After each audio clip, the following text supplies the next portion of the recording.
I'm not on the books. Anybody recognize who that little fellow is in the ground? It's Gopher. Gopher. And he was not in the Winnie the Pooh books, but he was an important addition which was later made. And I think what I'm going to talk about is this little gopher that has not been spoken about quite a bit, but I hope to convince you by the end of my little talk that it's a good addition. It needs to be there. So I'll start with a question. How many of you are here from institutions, organizations, universities? Please raise your hand. Quite a few.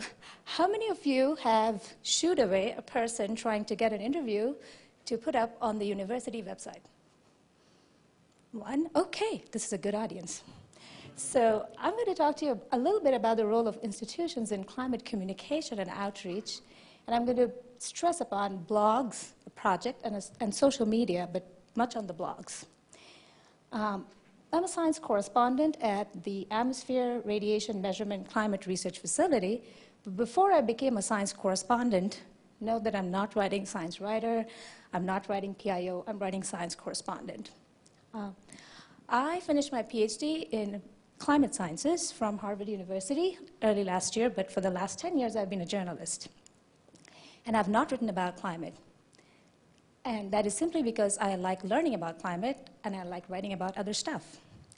But as I was kind of going through my PhD project, I saw this increasing kind of miscommunication between journalists, climate scientists, the public, the media, and I started wondering if there was something that people who could write, could go to the media and talk, had a role to play, and could it be at the universities, which actually own a lot of the research that is being done? And I'm going to talk to you today about the role institutions can play and something that the Department of Energy, a particular program, has been trying very hard to do. So the outline of the talk is going to be ARM, who we are, who are our audiences, and I'm going to try to give you an institutional perspective on outreach and communication, primarily from lessons learned and a way forward. And I'm going to talk to you about two new blogs that the Department of Energy has launched. It's Airtime and Field Notes. And these blogs tend to be a little bit peer-reviewed, so they're not just my opinions, but I do choose the news angle, what is to be put on that blog, but I do talk to scientists, primarily at the Pacific National Northwest Laboratory, but elsewhere around the globe. And I try to make that relevant for awareness. Let me put that differently. It's about awareness, not about media. And that's a little different because the moment we try to attach media to our only source of awareness, we're getting into a very difficult territory. And today, we don't have to do that. So I'm going to talk a little bit about the historical perspective of why we rely on the media for awareness and why we should not be relying on media for awareness any longer. And institutions, a very credible source, can act and help you out. So the ARM Climate Facility, as the name suggests, it generates data. It promotes field campaigns, measures sites, and all of those stuff. It was primarily founded in 1989, and it's world's premier ground-based observation facility advancing climate change research, although I'm happy to report that we are now going into satellites, air, as well as the ocean. So that's a statement from 1989 when it was first founded, but a lot of that has changed. And we maintain 3 sites. One is in the tropical Western Pacific. One is out in Oklahoma, which is the hottest state as of last year. And the other is in Alaska, Barrow. So these are fixed sites, meaning that these generate year-round observations, and those are all archived on our website. So about transparency, all of the data that we have is on the website, ready for anyone to see, anybody to use. It's free. So there is no issue about transparency, and we don't find traffic coming to our website. People interested in transparency don't seem to come to this place. And why would that be? Before we go, we also have mobile facilities, which are suites of instruments packed into little spaces that can be deployed at any different places in the world. Currently, we are running one project at Cape Cod, which is measuring aerosols. The second is put on a Horizon ship line or a cargo ship and is measuring aerosols and clouds between Honolulu and Los Angeles. And the last one that we are doing is an aerial facility. So really cool instruments. I find myself like a kid in a candy store when I go to one of these. Very neat instruments, and this is what the inside looks like. And these flights kind of take off in the air and measure clouds, water droplets, condensation, various kinds of parameters. And these are campaigns. ARM has launched more than close to 300 campaigns since it was first founded in 1989 around the world. And all of that data information is available for education, science, you name it and you got it. However, we don't get as much audience. Now, who are our audiences? Really, primarily scientists are our audiences who are going to be using this data, but then also engineers who want to know what is going on in terms of the instrumentation, and an increasingly large investment in education. That what is climate science? How do people collect this kind of data? What do they use it for? And what comes out of it? And increasingly, one of our increasing audiences has been the public. That for a long time, the Department of Energy's climate research facility was really not interested in getting out, doing any outreach, because they believed that they were generating the data, the scientists were the people who should be going out and doing the outreach. Now, because of the changing landscape, the ARM program increasingly felt that it was their responsibility to kind of go out, communicate, and outreach, because they were not representing any sides of the conversation. They were really just bone and really bones, skeleton of data and climate-related data. So this is our audience, and it is increasing. And obviously, as the Congress, members of the House of Representatives, and they're not much different. Their understanding or attention span is not much different from the general public. We also have media, and that's not just traditional media. We have bloggers. We have an increasing number of YouTube bloggers. So that's not just traditional media we're talking about. And the occasional business person. I have to say this is not our biggest audience, the last one. So why do we always rely on the media primarily for our source of information? And this is a bit historical. So in the earlier days, this was science. And then there was this small, tiny office, often a one-person show, really, for an entire university or an institution or an organization. And that would be called the Public Information Office. And based on the papers that would come out, they would release something like a press release, which is really an abstract, just a little better worded, I guess, but abstract. And that abstract would be distributed to the media. And there would be interns kind of opening up this set of press releases and taking it to the editors, and then eventually it would be out in the media, few outlets, and the public would get to know about it. So really, this was the only one source of awareness. But today, things are a bit different. This is today. So we have the science, and I've just put a few of them, and you can imagine that that list on the right can just go on, and the blogs itself would run off the screen. And 72%, or somebody put out a number that most of us, I guess, we get our information from the internet, from the digital media. And they are all feeding out of what you call the Public Information Office. So the Facebook people, Pinterest, blogs, news channels, traditional media, YouTube, and often the scientists can directly contribute to it. So it's largely complex, and I would argue gives us an opportunity for increasing awareness without going through this one single channel. But then the role of the Public Information Office increases. Now, everybody is not going to have the resources of a news channel or the traditional media, like bloggers, Facebook users, Twitter users. They're going to literally take a finding and put it as is, maybe even distort the words a little bit to put an opinion about themselves, and put it directly on the Twitter feed. So increasing the role of Public Information Office, News Office, Public Affairs Office is increasing. But to accommodate the increasing role, the staffing hasn't gone up. It's still often a one-person show, maybe two-person. And I will show you what the press releases look like today. Hopefully this will work out. No. So hopefully this will come up. Okay, so this is Scripps Institution of Oceanography's public affairs page, and it is now a full-blown online magazine. Each of these comes with, it's called Around the Pier, and I'm trying to get down. Okay, so this is how each one looks, with a photograph, with a scientist video, sometimes with like a contrarian viewpoint, with a blog index, how you can use visuals, video, and often this is still being performed by one person. And climate is just a teeny tiny group of all the science that is happening in an organization. So think about it.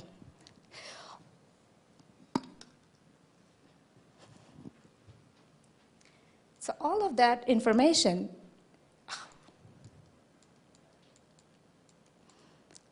so sorry about this.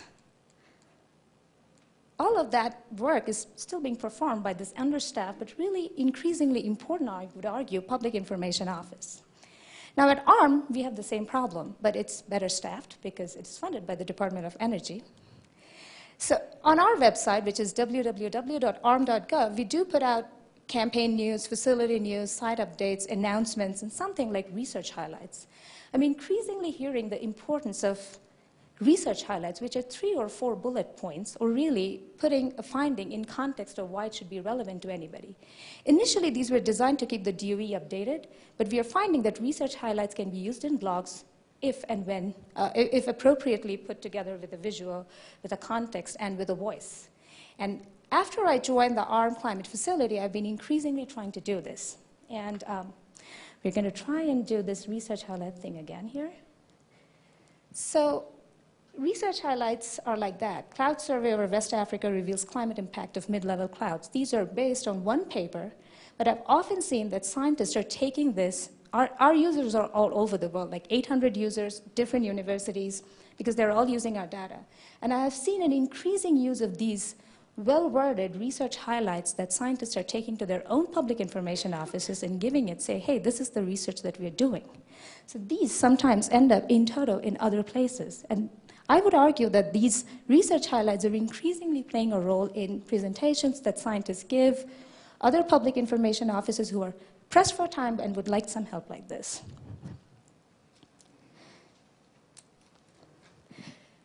But what we are missing so far is communication and an outreach strategy that deals with this. How do we generate awareness of 800 users, and how can we empower our users to become messengers? So what we thought is something like this. We wanted to reach out directly to the audience. We wanted to promote the transparency that is a part of the research process. Finding is the end of a research process. But the process itself often takes 5 years. And if we can keep people updated on the process, we may not need to really give them all the data, all the things that people need. So this is something that I've been trying to work on.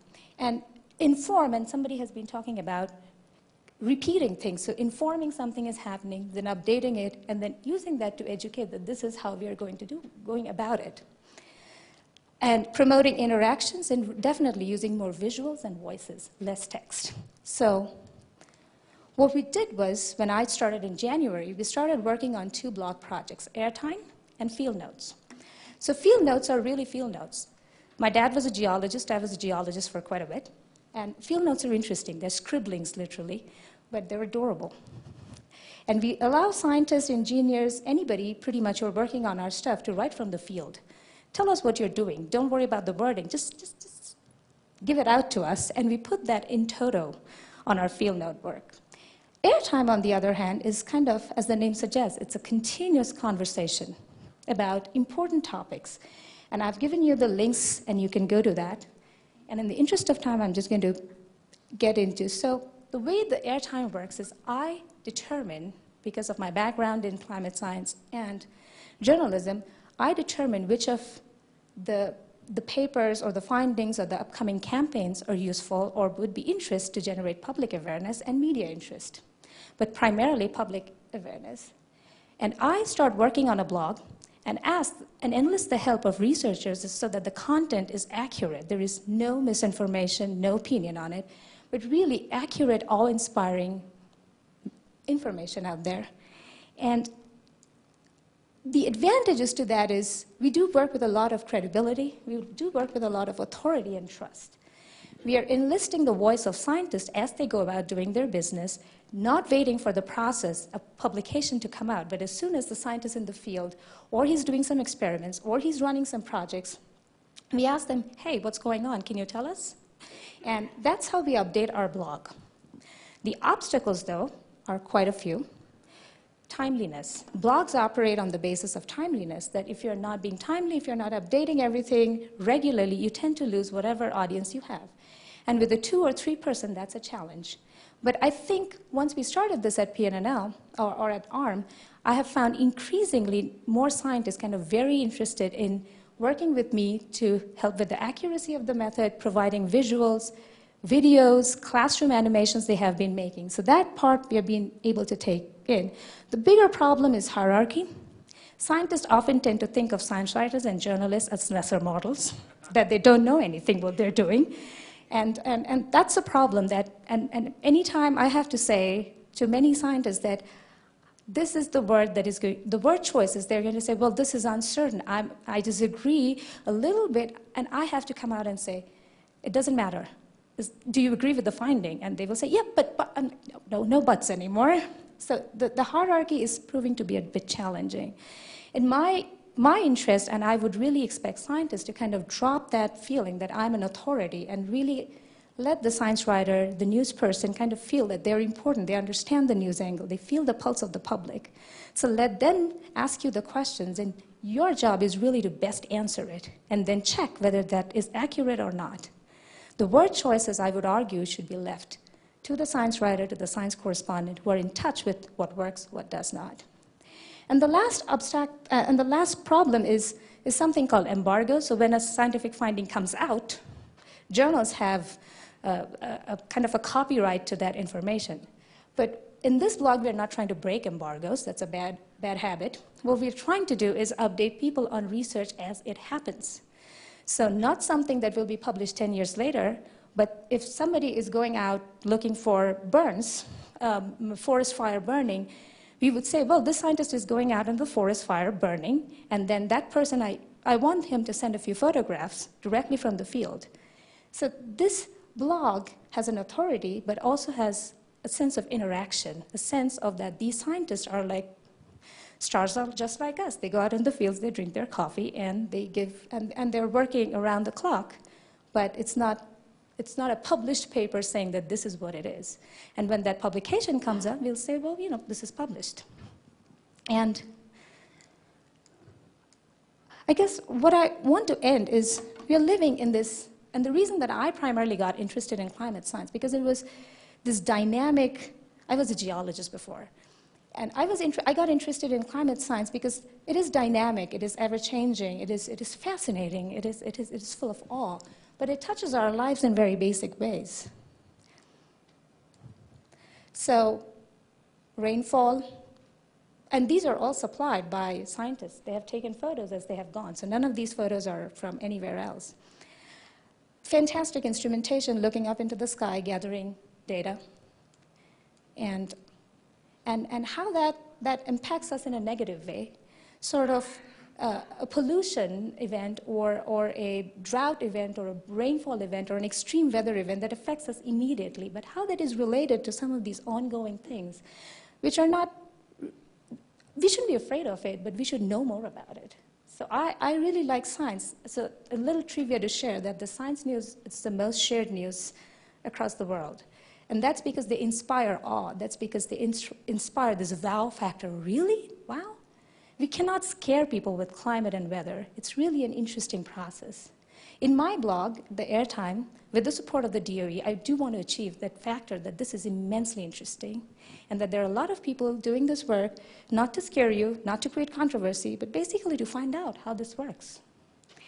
And so good news stories. Good news doesn't mean, oh, it's all happy, but it's inspiring stories. Visuals, I am working with podcasts and multimedia to supplement each post. And I like to bring in the factor that we're all in this together, like global stories, not just focus on the local because our users are all over the world. And process of data gathering, how does one go into the field and gather data? What do they collect and what do people make out of it? And connection, and that my last post was, you will be missed, Mr. Tim Samaras, that we are connected with the rest of the community in this. So On that, I will leave you with a few lists. The other lists are AGU, AMS, they're very well known, they're doing a great job. If you do want more information about the evolving nature of media, public information, and things like that, I encourage you to go to National Association of Science Writers. They do an annual conference. It's a great conference to feel the pulse of media and public information. And these others, I'll just leave it, and I'll leave you with the airtime and field notes. Do check it out. Let me know what you think, and thank you for your attention.